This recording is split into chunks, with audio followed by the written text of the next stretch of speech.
ನಮಸ್ಕಾರ ಎಲ್ಲರಿಗೂ, welcome back to my channel. ನಾನಿವತ್ತು ಸ್ಯಾಟಿನ್ ರಿಬ್ಬನ್ನಿಂದ ಒಂದು ಸುಂದರವಾದ ಹೂ ಮಾಡೋದನ್ನು ಹೇಳ್ಕೊಡ್ತಾ ಇದ್ದೀನಿ.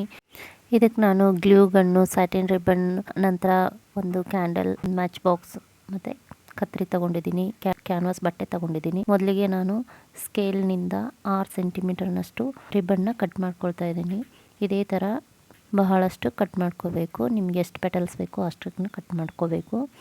ನಂತರ ಇದನ್ನು ಕ್ಯಾಂಡಲ್ ಹಚ್ಚಿಬಿಟ್ಟು ಅದನ್ನು ಎಡ್ಜ್ನ ಸುಡ್ತಾ ಹೋಗಬೇಕು. ಕ್ಯಾಂಡಲ್ ಹಚ್ಚಿ ಅದರದ್ದು ಎಲ್ಲ ಎಡ್ಜಸ್ನ ಸುಟ್ಕೋಬೇಕು. ಸುಟ್ಕೊಂಡು ನಂತರ ಥ್ರೆಡ್ ತಗೊಂಡು ಸ್ಯಾಟಿನ್ ಬಟ್ಟೆನ ವಿಡಿಯೋದಲ್ಲಿ ತೋರಿಸ್ತಿರೋ ಹಾಗೆ ಒಂದು ಸೆಂಟ್ರಲ್ಲಿ ಮತ್ತು ಎಡ್ಜಲ್ಲಿ ನಾಟ್ ಹಾಕ್ಕೋಬೇಕು. ಇದೇ ಥರ ಎಲ್ಲ ಪೆಟಲ್ಸ್ನು ನಾಟ್ ಹಾಕ್ಕೊಂಡು ಎತ್ತಿಟ್ಕೋಬೇಕು.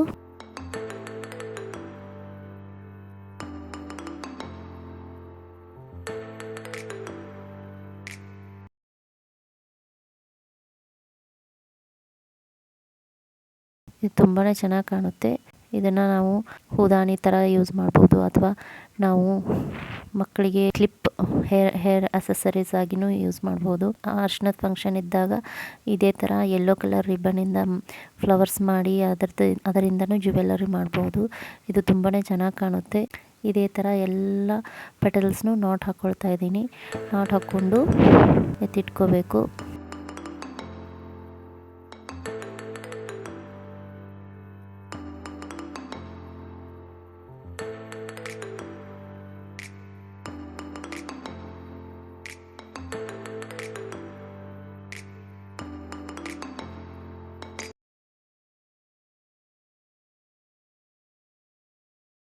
ನೋಡಿ, ಇವಾಗ ಮಾಡ್ಕೊಂಡಿದ್ದೀನಿ.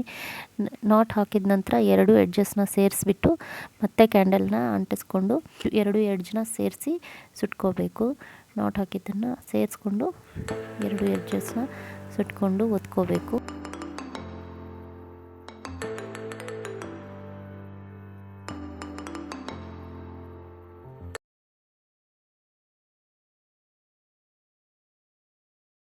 ಇವಾಗಲೇ ಒಂದು ಸ್ವಲ್ಪ ಮಾಡ್ಕೊಂಡಿದ್ದೀನಿ.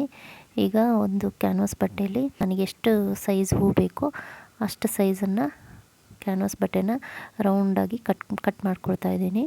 ನಿಮಗೆ ಸ್ಮಾಲ್ ಸೈಜ್ ಬೇಕು ಅಂದರೆ ಸ್ಮಾಲ್ ಸೈಜ್ ಮಾಡ್ಕೋಬೋದು, ಅಥವಾ ದೊಡ್ಡದಾಗಿ ಬೇಕು, ಫ್ರಾಕಿಗೆ ಅದೆಲ್ಲ ಹಚ್ಕೊಳ್ತೀನಿ ಅಂತಂದರೆ ದೊಡ್ಡದಾಗಿ ಮಾಡ್ಕೋಬೋದು. ನಾನು ಚಿಕ್ಕದು ಮಾಡ್ಕೊಳ್ತಾ ಇದ್ದೀನಿ. ಇಲ್ಲಿ ಎಲ್ಲ ಪೆಟಲ್ಸ್ನೂ ಹಾಕ್ಕೊಂಡಿದ್ದೀನಿ. ನಂತರ ಗ್ಲೂ ಗನ್ ಸಹಾಯದಿಂದ ಸ್ವಲ್ಪ ಗಮ್ ಹಾಕಿ ಒಂದರ ಕೆಳಗೆ ಒಂದರಂತೆ ಹಚ್ಕೊಳ್ತಾ ಬರ್ತೀನಿ. ಅದನ್ನು ಗಮ್ನಿಂದ ಸೆಕ್ಯೂರ್ ಮಾಡ್ಕೊಳ್ತಾ ಬರ್ತೀನಿ. ಮಿಡಲಲ್ಲಿ ನಾವು ಡೆಕೋರೇಷನ್ಗೆ ಅಂತ ಒಂದು ಪರ್ಲ್ ಇಟ್ಕೊಳ್ತಾ ಇದ್ದೀನಿ. ನೀವು ಬೇಕಿದ್ದರೆ ಕುಂದನ್ನ ಇಟ್ಕೋಬೋದು, ಅಥವಾ ಪೋಲನ್ಸ್ ಥರ ಮಾಡಿಕೊಂಡು ಇಟ್ಕೋಬೋದು, ಅಥವಾ ಕುಂದನ್ ಇಟ್ಕೋಬೋದು. ಕುಂದನ್ ವಿತ್ ಪೋಲನ್ನು ಇಟ್ಕೋಬೋದು. ನಾನಿಲ್ಲೊಂದು ಪರ್ಲ್ ಇಟ್ಕೊಂಡಿದ್ದೀನಿ. ಇದನ್ನು ಸಿಂಪಲಾಗಿ ತೋರಿಸ್ತಿದ್ದೀನಿ.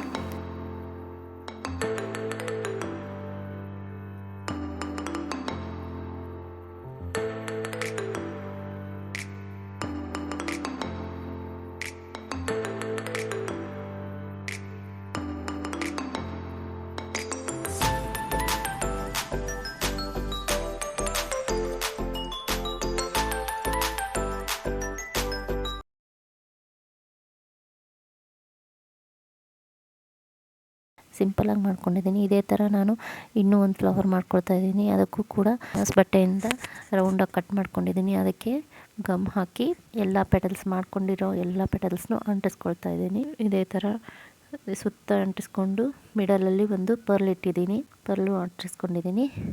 ನಾನಿವಾಗ ಇದನ್ನು ಇದೇ ಕಲರಿನ ರಿಬ್ಬನ್ನಿಗೆ ಸೇರಿಸಿ ಹೇರ್ ಬ್ಯಾಂಡ್ ಮಾಡ್ತಾಯಿದ್ದೀನಿ. ಕ್ಲಿಪ್ ಥರನೂ ಯೂಸ್ ಮಾಡ್ಬೋದು, ಅಥವಾ ಹೇರ್ ಬ್ಯಾಂಡಿಗೆ ಅಂಟಿಸಿದ್ರೆ ನಾನು ಹೇರ್ ಬ್ಯಾಂಡಿಗೂ ಅಂಟಿಸ್ತಾ ಇದ್ದೀನಿ. ನೋಡಿ ಎಷ್ಟು ಸುಂದರವಾಗಿ ಕಾಣ್ತಿದೆ ಅಂತ. ಮಕ್ಕಳಿಗಂತೂ ತುಂಬಾ ಚೆನ್ನಾಗಿ ಕಾಣುತ್ತೆ. ಯಾವ ಕಲರ್ ಡ್ರೆಸ್ ತಗೋತೀವೋ ಆ ಕಲರಲ್ಲಿ ಮಾಡ್ಕೊಂಡ್ರಂತೂ ಸೂಪರಾಗಿರುತ್ತೆ. ಮಕ್ಕಳಿಗೂ ತುಂಬಾ ಇಷ್ಟ ಆಗುತ್ತೆ. ಸ್ಕೂಲ್ಗೆ ಹೋಗುವಾಗ ಅವ್ರದ್ದು ಸೇಮ್ ರಿಬ್ಬನ್ ಇರುತ್ತೆ, ಅವ್ರ ಸ್ಕೂಲಿಗೆ ಯೂನಿಫಾರ್ಮು ರಿಬ್ಬನ್ ಇರುತ್ತೆ. ಇದೇ ಥರ ಹೂ ಮಾಡಿಕೊಂಡು 2 ಕ್ಲಿಪ್ಗೆ ಅಂಟಿಸ್ಕೊಂಡ್ಬಿಟ್ರೆ ನಾವು ಡೈಲಿ ಸ್ಕೂಲಿಗೆ ಹೋಗುವಾಗ ಅವಸರದಲ್ಲಿ ಕಟ್ಟೋ ಅವಶ್ಯಕತೆ ಇರೋದಿಲ್ಲ. ಈ 2 ಕ್ಲಿಪ್ನ ಹಾಕಿಬಿಟ್ರೆ ಸಾಕಾಗುತ್ತೆ.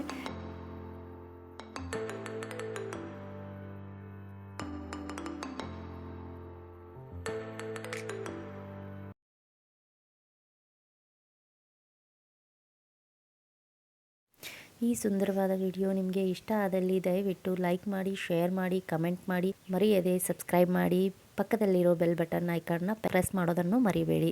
ಬೆಲ್ ಐಕನ್ನ ಪ್ರೆಸ್ ಮಾಡೋದ್ರಿಂದ ನಾನು ಅಪ್ಲೋಡ್ ಮಾಡೋ ಎಲ್ಲ ವಿಡಿಯೋಸು ಮೊದಲು ನಿಮಗೆ ತಲುಪುತ್ತೆ. ಹೀಗೆ ಸಪೋರ್ಟ್ ಮಾಡಿ ಅಂತ ಕೇಳ್ತಾ, ಥ್ಯಾಂಕ್ಸ್ ಫಾರ್ ವಾಚಿಂಗ್.